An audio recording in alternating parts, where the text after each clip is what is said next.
Praise the lord. యేసునామమే జయము. మన రక్షకుడు మరియు విమోచకుడైన యేసుక్రీస్తు అతి పరిశుద్ధమైన నామంలో అందరికీ వందనాలు. చిన్న ప్రార్థన ద్వారా రాత్రికాల వాక్య భాగం ధ్యానించుకుందాము. పరిశుద్ధుడ మహాగణుడు అయిన దేవ యేసయ్య, సర్వాధికారినైనా మీకే వేలాది వందనములు, కృతజ్ఞత, స్తుతి, స్తోత్రం చెల్లించుకుంటున్నాను దేవ రాత్రికాల సమయంలో ప్రభావ వాక్య భాగం ధ్యానిస్తుండగా వాక్య భాగం మాకు అర్థమవుట్లు సహాయం చేసి మీ కృపలో బలపరిచి మీకు మాదిరిగా మమ్మల్ని నడిపించమని చిన్న ప్రార్థన యేసునామములో అడిగి వేడుకుంటున్నాను తండ్రి. Amen amen. కీర్తన గ్రంథం 47వ అధ్యాయము 4వ వచనము. తను ప్రేమించిన యాకోబునకు మహాతిశయాస్పదముగా మన స్వాస్థ్యమును ఆయన మన కొరకు ఏర్పాటు చేసి ఉన్నాడు. ఆమెన్. దేవుడి వాక్య భాగం దీవించును గాక. ప్రభునందు ప్రియులారా, ఇక్కడ వాక్య భాగాన్ని గమనించినట్లయితే తను ప్రేమించిన యాకోబునకు మహాతిశయాస్పదముగా మన స్వాస్థ్యమును ఆయన మన కొరకు ఏర్పాటు చేసి ఉన్నాడు. అదేవిధంగా వాక్య భాగాన్ని గమనించినట్లయితే ద్వితీయోపదేశకాండం 11వ అధ్యాయం 12వ వచనంలో అది ఆకాశ వర్ష జలమును త్రాగును, అది నీ దేవుడైన యెహోవా లక్ష్యపెట్టు దేశము, నీ దేవుడైన యెహోవా కనులు సంవత్సరాది మొదలుకొని సంవత్సరాంతము వరకు ఎల్లప్పుడూ దాని మీద ఉండును. మత్తయి సువార్త 25వ అధ్యాయం 34వ వచనం.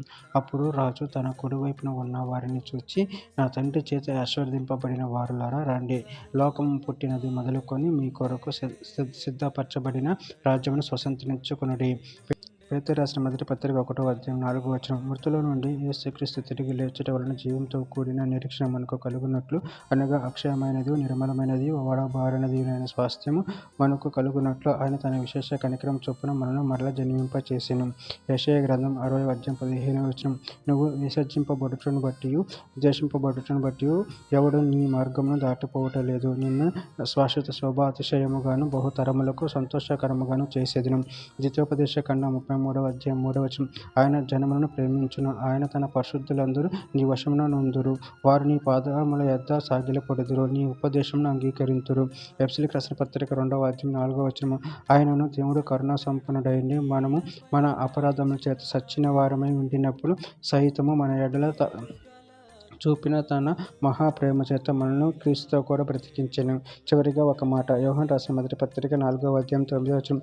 మనము ఆయన ద్వారా జీవించినట్లు దేవుడు తన అద్వితీయ కుమారుని లోకంలోనికి పంపెను, దీని వలన దేవుడు మన యందు ఉంచిన ప్రేమ ప్రత్యక్షపరచబడెను. ఆమె. దేవుడి వాక్య భాగం దీవించిన గాక. చిన్న ప్రార్థన చేసుకుందాము. పరిశుద్ధుడ ప్రేమగల దేవ యేసయ్యనైనా మీరు ఇచ్చిన వాక్యదానాన్ని బట్టి ప్రభావ మీకు వేలాది వందనములు, కృతజ్ఞత, స్తుతి, స్తోత్రం చెల్లించుకుంటున్నాను తండ్రి. మీరే ప్రభావ మమ్మల్ని శాశ్వత శోభాతిశయము తయారు చేసి ఉంచుతున్నారు. అందుని బట్టి ప్రభావ మీకు వేలాది వందనములు, కృతజ్ఞత చెల్లించుకుంటున్నాను. ప్రభావ మీ ప్రేమ కృపలో మమ్మల్ని నిరంతరం కాచి కాపాడి మీకు మాదిరిగా మమ్మల్ని నడిపించమని చిన్న ప్రార్థన చేసిన మమ్మల్ని అడిగి వేడుకుంటున్నాను తండ్రి. Amen amen.